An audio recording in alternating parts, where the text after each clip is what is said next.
Muy buenas, tengan todos ustedes, sean cordialmente bienvenidos. Mi nombre es Eric Ceciliano Matamoros. El día de hoy les voy a presentar este video relacionado al pasado simple. Como ustedes sabrán, es muy importante reconocer qué tipo de vocabulario, qué tipo de expresiones nos pueden ayudar a identificar un tiempo en particular, en este caso el pasado simple. Aquí tenemos unas expresiones útiles que nos pueden ayudar cuando estamos intentando leer un texto. Como por ejemplo tenemos yesterday, que significa ayer, tenemos a week ago, que significa hace una semana, tenemos last night, que significa anoche, tenemos the day before yesterday, que significa antier, y tenemos 2 days ago, que significa hace 2 días. Ahora bien, en el número 2, número 3 y número 5 podríamos hacer algunas variables, como por ejemplo a month ago, hace un mes. En el número 3, last year, sería el año pasado. O inclusive en la número 5 podríamos mencionar 2 years ago, hace 2 años. Es muy importante leer esta nota que está acá. Las expresiones de tiempo aparecen al inicio o al final, nunca incluidas en medio de la oración. Más adelante les voy a dar un ejemplo. Es muy importante también recordar que nos vamos a encontrar dos tipos de verbos, los verbos regulares y los verbos irregulares. Acá tenemos algunos ejemplos. Vamos a empezar con los verbos regulares. Tenemos 3 ejemplos: reduce, play, want. ¿Ok? Si ustedes pueden apreciar acá, ellos están conjugados en pasado. ¿Cómo los podemos identificar? Con esta terminación ed al final. Quiere decir que los verbos regulares los vamos a identificar cuando veamos esta terminación en ellos. ¿Okay?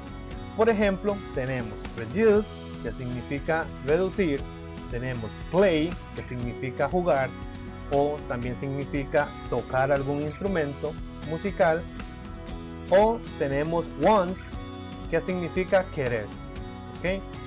Cuando tienen esta terminación, van a ser de esta manera: reduce, reduced, play, played, want, wanted.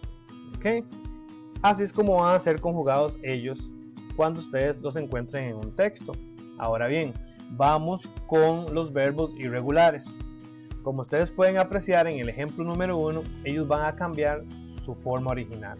Por ejemplo, acá tenemos go, aquí tenemos feel, aquí tenemos think, aquí tenemos cut y aquí tenemos read.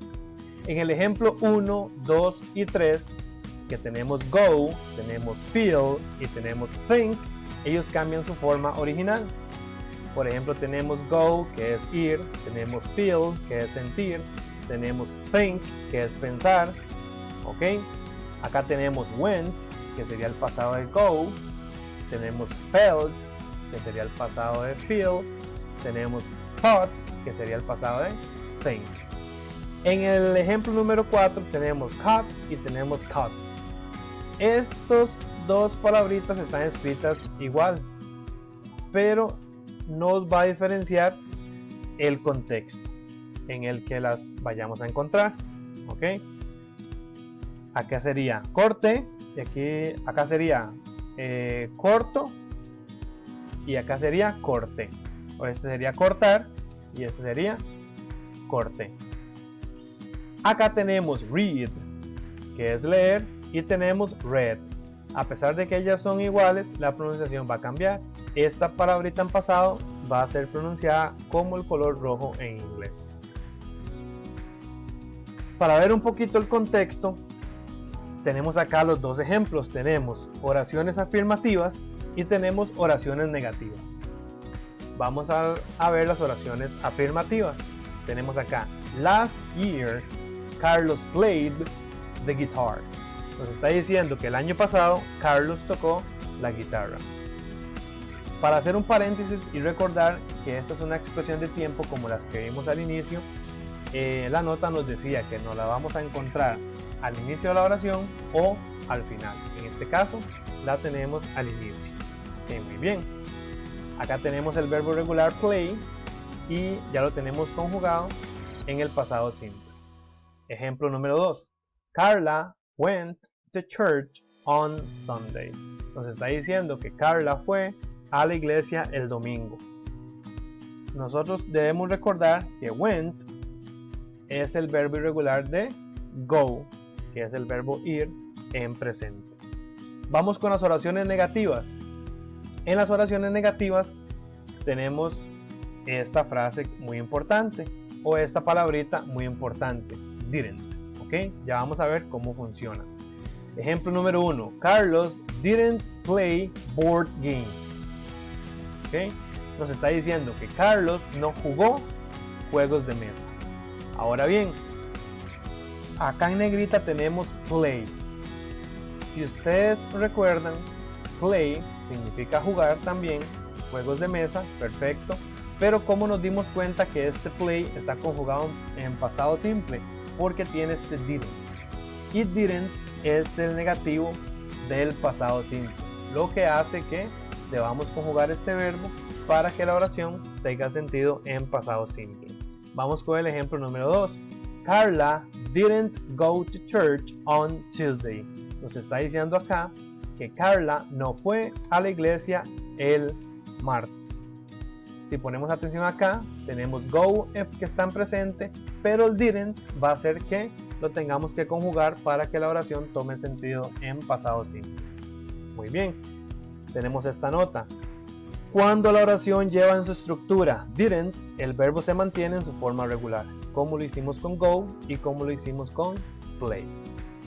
Ahora bien, muy importante, el auxiliar en el pasado simple va a ser did. Ok, muy bien, como lo tenemos acá. El negativo, para recordar, did not se convierte en didn't, que es exactamente lo mismo como lo vimos en los ejemplos anteriores. Y esta nota es muy importante relacionada a este auxiliar. Dice, cuando la pregunta lleva en su estructura did, automáticamente debemos relacionarla con el tiempo en pasado. Ok, muy bien. Vamos a ver estos ejemplos. Preguntas. Did Carlos play the guitar? Nos está diciendo que Carlos tocó la guitarra. ¿O tocó Carlos la guitarra? En manera de pregunta. Ok, perfecto. ¿Cómo sabemos que este play, que está en presente, debemos conjugarlo en pasado? Porque la pregunta tiene este did. Entonces la pregunta quedaría, para que quede claro, ¿tocó Carlos la guitarra? Y tenemos dos respuestas, yes he did, no he didn't. Ok, muy bien, tenemos sí lo hizo o no lo hizo. Perfecto. Ahora bien, para hacer un breve repaso, oraciones afirmativas y oraciones negativas, tenemos la número 1, he played board games. Él jugó juegos de mesa. Tenemos la oración negativa, he didn't play board games. Él no jugó juegos de mesa. Si ustedes ven acá, tenemos el verbo en presente. Ok, tenemos acá el verbo en pasado pero regular. ¿Qué pasó acá? Al tener el didn't, automáticamente debemos conjugarlo para que la oración pueda tener sentido. Ok, y vamos a la última pregunta. Tenemos acá, when did Carla go to church? Aquí tenemos el verbo go, perfecto. Tenemos el did, que ya sabemos que debemos conjugar este verbo, que sería fue. Y tenemos esta palabrita when, que es muy importante saber el significado para poder responder la pregunta. Acá tenemos, when did Carla go to church? Ok, sería, ¿cuándo fue Carla a la iglesia? Ok, when did Carla go to church? Ahora bien, es muy importante recordar acá las palabritas WH. ¿Cuáles son las palabritas WH? Por ejemplo, tenemos what, que significa qué, significa cuál. Tenemos why, que significa por qué. Tenemos how, que significa cómo. Tenemos where, que significa dónde. Y así tenemos otros ejemplos también que son muy, muy importantes tener a mano para poder interpretar qué es lo que se nos está preguntando y que debemos responder del texto. Y tenemos una respuesta. Dice, she went to church on Sunday. Nos está diciendo que ella fue a la iglesia el domingo. Como pueden ver acá, este verbo go está en presente, lo conjugamos porque el did está en la pregunta, y acá para la respuesta lo vamos a encontrar como went. Bueno, muy bien, espero que este video les ayude bastante. En caso de que tengan alguna duda, no piensen o no lo duden más bien en contactarme. Estamos para ayudarle. También los invito a que visiten las páginas de Teacher Eric en Facebook y Instagram también, por aquello que quieran encontrar más información sobre este tema y otros temas de su interés. Muchas gracias.